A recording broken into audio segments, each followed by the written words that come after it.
Hello दोस्तों, आइए हम लोग पढ़ते हैं एंडोस्पर्म के बारे में। पिछले वीडियो में हमने आपको डबल फर्टिलाइजेशन के बारे में बता दिया है। मैं डॉक्टर मनीष सर अपने चैनल में आपका स्वागत करता हूं। तो आइए दोस्तों स्टार्ट करते हैं post fertilisation structures and events के बारे में। Following double fertilisation event of endosperm and embryo development, maturation of ovules into seed and ovary into fruit are collectively termed as post fertilization event। Double fertilisation के बाद जो घटनाएं होती हैं वे एंडोस्पर्म और एम्ब्रियो का डेवलपमेंट होता है। डबल फर्टिलाइजेशन के बाद की घटनाएं एंडोस्पर्म और एम्ब्रियो का डेवलपमेंट होता है। ओव्यूल के मैच्योरेशन से, ठीक है, ओव्यूल्स का मैच्योरेशन होता है, ओव्यूल सीड में चेंज होता है और ओवरी फ्रूट में चेंज होता है। ठीक है, ओव्यूल मैच्योर होता है और उससे क्या बनता है, सीड बनता है, और ओवरी मैच्योर होती है और उससे फ्रूट बनता है। ठीक है, are collectively term post fertilisation events. इन सारी घटनाओं को कलेक्टिवली रूप से पोस्ट फर्टिलाइजेशन इवेंट्स कहते हैं। तो आइए सबसे पहले हम लोग देखते हैं एंडोस्पर्म का फॉर्मेशन के बारे में, फॉर्मेशन ऑफ एंडोस्पर्म के बारे में। Endosperm development proceeds embryo development. ठीक है, एंडोस्पर्म डेवलपमेंट में, ठीक है, जो ग्रो है, विकास जो है, वह एम्ब्रियो का डेवलपमेंट होता है। एंडोस्पर्म डेवलपमेंट में से हम लोग एम्ब्रियो की तरफ बढ़ते हैं, एम्ब्रियो का फॉर्मेशन समझते हैं। वाई, क्यों? The primary endosperm cell divide rapidly repeatedly and form a triploid endosperm tissue. ठीक है, जो प्राइमरी एंडोस्पर्म सेल होता है वह तेजी से डिवाइड होके ट्रिप्लॉयड एंडोस्पर्म टिश्यू बनाता है। एंडोस्पर्म जो है के डेवलपमेंट से एम्ब्रियो का निर्माण होता है। ठीक है, एंडोस्पर्म के डेवलपमेंट से एम्ब्रियो का फॉर्मेशन जो है आगे बढ़ता है। वाई, क्यों ऐसा होता है, इसके बारे में हमें जानना है। तो the primary endosperm cell divide rapidly, ठीक है, repeatedly and form a triploid endosperm tissue. Primary endosperm cell जो है वह लगातार डिवाइड होके, रिपीटेडली डिवाइड होके एक ट्रिप्लॉयड एंडोस्पर्म टिश्यू बनाती है। ठीक है, एक ट्रिप्लॉयड एंडोस्पर्म टिश्यू का फॉर्मेशन करती है। The cell of this tissue are filled with reserve food materials and are use for the nutrition of the developing embryo. तो यह जो सेल ट्रिप्लॉयड एंडोस्पर्म टिश्यू बनता है, इसमें रिजर्व फूड मटेरियल स्टोर होते हैं। यह जो है रिजर्व फूड मटेरियल से फिल्ड होता है, भरा होता है, जिसका यूज डेवलपिंग हो रहे एम्ब्रियो के द्वारा न्यूट्रिशन के रूप में किया जाता है। ठीक है, तो the primary endosperm cell divide repeatedly and form triploid endosperm tissue. Primary endosperm cell जो है वह बार बार विभाजित होकर एक ट्रिप्लॉयड एंडोस्पर्म टिश्यू बनाती है। ठीक है, the cell of this tissue are filled with reserve food material. ठीक है, इस टिश्यू के जो सेल होते हैं वे रिजर्व फूड मटेरियल से भरे होते हैं, जिनका यूज जो है डेवलपिंग एम्ब्रियो के द्वारा न्यूट्रिशन के रूप में किया जाता है।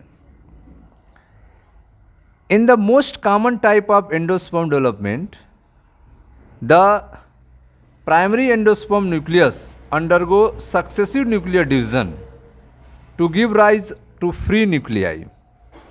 ठीक है, तो जो most common type of endosperm development होता है उसमें लगातार जो है न्यूक्लियस जो है डिवाइड होता रहता है। ठीक है, फ्री न्यूक्लियर डिवीजन होता है, यहाँ पे लगातार न्यूक्लियस डिवाइड होता रहता है। इसमें सेल वॉल का फॉर्मेशन नहीं होता है। In the most common type of endosperm development, जो कॉमन टाइप का एंडोस्पर्म डेवलपमेंट पाया जाता है उनमें the primary endosperm nucleus undergo successive nuclear division. तो प्राइमरी एंडोस्पर्म न्यूक्लियस जो है वह लगातार, ठीक है, लगातार उस न्यूक्लियस का डिवीजन होता रहता है, जिसे फ्री न्यूक्लियाई कहते हैं। Successive nuclear division to give rise to free nuclei. This stage of endosperm development is called free nuclear endosperm. ठीक है, तो एंडोस्पर्म डेवलपमेंट का इस स्टेज को फ्री न्यूक्लियर एंडोस्पर्म कहा जाता है, जिसमें न्यूक्लियस जो है लगातार डिवाइड करता रहता है। सब्सिक्वेंटली सेल वॉल फॉर्मेशन अकर, अंततः जो है सेल वॉल का फॉर्मेशन स्टार्ट होता है। ठीक है, जब फ्री न्यूक्लियर डिवीजन कंप्लीट हो जाता है तो लास्ट में सेल वॉल का फॉर्मेशन स्टार्ट होता है। Subsequently cell wall formation occur and the endosperm become cellular. ठीक है, और फिर जो है एंडोस्पर्म जो है सेलर हो जाता है। ठीक है, तो फ्री न्यूक्लियर एंडोस्पर्म जो है होने के बाद सेल वॉल का फॉर्मेशन होता है और एक, ठीक है, एंडोस्पर्म सेलुलर का फॉर्मेशन होता है। ठीक है, अब जो एंडोस्पर्म है वह कैसी बन जाती है? सेलुलर बन जाती है। ठीक है, the number of free nuclei form before cellularisation varies greatly. ठीक है, जो सेलुलराइजेशन हो रहा है फ्री न्यूक्लियर डिवीजन से, इनके नंबर में जो है व्यापक डाइवर्सिटी पाई जाती है, वेरीज ग्रेटली, इनमें अंतर पाया जाता है, विभिन्नता पाई जाती है। The number of free nuclei form before cellularisation, ठीक है, सेलुलराइजेशन से पहले जो फ्री न्यूक्लियर बन रहे हैं उनके नंबर, उनके संख्या में जो है काफ़ी भिन्नता पाई जाती है। The coconut water from tender coconut that you are familiar with is nothing but free nuclear endosperm. जैसा आप कोकोनट वाटर के बारे में जान रहे हैं, कच्चे नारियल है, वह एक फ्री न्यूक्लियर डिवीजन होता है, एक फ्री न्यूक्लियर एंडोस्पर्म होता है, जिसमें फ्री न्यूक्लियर हजारों की संख्या में फ्री न्यूक्लियस उसमें पाए जाते हैं। The coconut water from tender coconut that you are familiar with is nothing but free nuclear endosperm. ठीक है, जो आप कोकोनट का पानी पीते हैं, ठीक है, उसमें फ्री न्यूक्लियर डिवीजन होता है और इसमें made up of thousands of nuclei, जो हजारों न्यूक्लियाई से बना होता है, वह फ्री न्यूक्लियर डिवीजन से तैयार होता है। And surrounding white kernel is cellular endosperm, और उसके चारों तरफ का जो गड़ी होता है, जो वाइट कलर का कर्नेल होता है, वह सेलुलर एंडोस्पर्म होता है। ठीक है, तो जब आप एक गड़ी वाले कच्चे नारियल को देखेंगे तो उसका जो पानी होता है वह आपका फ्री न्यूक्लियर डिवीजन से तैयार हो रहा है, और जो उसके अंदर वाइट कलर का कर्नेल, ठीक है, कर्नेल है, गड़ी है, वह क्या है?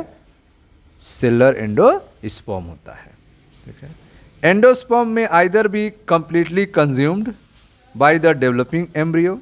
ठीक है, तो जो एम्ब्रियो डेवलप कर रही है वह एंडोस्पर्म को कंप्लीट रूप से कंज्यूम कर सकती है, यूज कर सकती है, जैसे कि पी, ग्राउंड नट और बीन्स में होता है, जिसमें एंडोस्पर्म का एम्ब्रियो जो है पूरी तरह से कंज्यूम कर लेती है, पूरी तरह से यूज कर लेती है। एंडोस्पर्म में either be completely consume by developing embryo. Endosperm जो है वह एम्ब्रियो के द्वारा, डेवलपिंग एम्ब्रियो के द्वारा पूरी तरह से यूज कर लिया जाता है before seed maturation.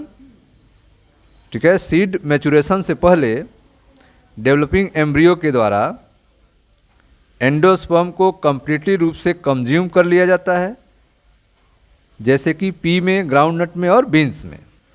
Are it में persist in the mature seed, या फिर वह मैच्योर सीड में रह भी सकता है, परसिस्ट भी रह सकता है एंडोस्पर्म, जैसे कि कैस्टर और कोकोनट में होता है। ठीक है। And we use of drawing seed germination, जिसका यूज जो है सीड के जर्मिनेशन के समय किया जाता है। तो आप देख रहे हैं कि जो एंडोस्पर्म है वह सीड फॉर्मेशन से पहले डेवलपिंग एम्ब्रियो के द्वारा या तो कंप्लीटली रूप से यूज कर दिया जाएगा, जैसे कि पी ग्राउंडनट और बीन्स में होता है, या फिर वह मैच्योर सीड में परसिस्ट हो सकते हैं, उपस्थित रह सकते हैं, जैसे कि कैस्टर और कोकोनट में, जिनका यूज जो है सीड जर्मिनेशन के समय किया जाता है। Split open some seeds of castor, pea, beans, ground nut, fruit of coconut and look for the endosperm in each case. ठीक है। आप जो है कैस्टर, पी, ठीक है, बीन्स, ग्राउंड नट, फ्रूट्स,